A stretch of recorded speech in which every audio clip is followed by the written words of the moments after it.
जब से मलेशिया में 94 वर्ष की उम्र के महातिर मोहम्मद की सरकार गई है, तभी से भारत और मलेशिया के संबंध दोबारा पटरी पर आने लगे हैं। मलेशिया के नए प्रधानमंत्री मुहियुद्दीन यासीन हैं और भारत के साथ रिश्ते सुधारना उनकी प्राथमिकताओं में से एक रहा है। कुछ दिन पहले मलेशिया ने भारत से 1 लाख टन चावल को इंपोर्ट करने का निर्णय भी लिया था और अब इसके कुछ दिनों बाद ही भारत ने भी मलेशिया से दोबारा पाम ऑयल इंपोर्ट शुरू करने की बात कही है। पूर्व प्रधानमंत्री महातिर मोहम्मद द्वारा लगातार भारत की आलोचना के बाद भारत ने इस वर्ष जनवरी में मलेशिया से पाम ऑयल के आयात पर प्रतिबंध लगा दिया था। इस प्रतिबंध का एक और बड़ा कारण यह भी था कि भारत की ओर से कई बार अनुरोध किए जाने के बाद भी मलेशिया जाकिर नाइक को भारत को नहीं सौंप रहा था। अब हो सकता है कि किसी नए व्यापार के समझौते के अंतर्गत जाकिर नाइक के भारत प्रत्यर्पण का रास्ता भी साफ किया गया हो।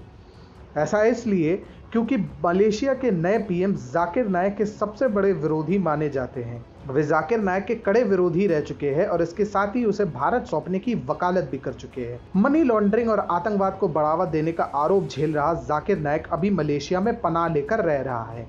उसे मलेशिया की स्थायी नागरिकता प्राप्त है। मलेशिया में 72 के राज के दौरान भारत सरकार की ओर से कई बार मलेशिया की सरकार को जाकिर के प्रत्यर्पण की अर्जी दी गई थी और भारत सरकार ने उसे वापस लाने का प्रयास भी किया था, लेकिन महातिर की छत्र छाया में होने के कारण मलेशिया से उसे भारत नहीं लाया जा सका था।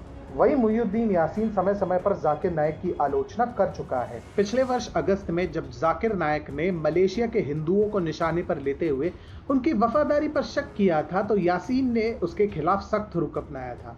जाकिर ने तब कहा था कि मलेशिया के हिंदू मलेशिया से ज्यादा पीएम मोदी के वफादार हैं। उसके बाद यासीन ने जाकिर को चेतावनी देते हुए कहा था, कानून से ऊपर कोई नहीं है, डॉक्टर जाकिर नाइक भी नहीं।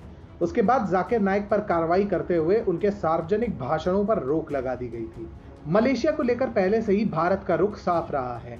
भारत के विदेश मंत्रालय का शुरू से ही कहना था कि अगर मलेशिया भारत के अंदरूनी मामलों में दखल देना बंद कर देता है और अगर जाकिर नाइक को भारत को सौंपने की मांग मान लेता है, तो भारत भी मलेशिया के साथ संबंध सुधारने का पक्षधर रहेगा। अब जब मलेशिया और भारत एक अघोषित व्यापार समझौते पर सहमति बना चुके हैं और भारत ने दोबारा मलेशिया से पाम ऑयल इंपोर्ट करना शुरू कर दिया है, तो अब इस बात की आशा लगाई जा सकती है कि जाकिर नाइक की जल्द ही घर वापसी हो सकती है और भारत में उसके विरुद्ध ट्रायल शुरू किया जा सकता है। अमेरिकी राष्ट्रपति ट्रंप भी ये बात कह चुके हैं कि भारत एक टफ नेगोशिएटर है, यानी भारत के साथ कोई समझौता करना बेहद मुश्किल काम है, क्योंकि भारत अपनी सभी मांग मनवाने में ही विश्वास रखता है। अब जब मलेशिया के साथ भारत ने एक व्यापार समझौता कर लिया है, तो भारत ने मलेशिया से भी अपनी सभी मांगों को मनवाया होगा, जो कि जाकिर नाइक के लिए किसी बुरे सपने से कम नहीं।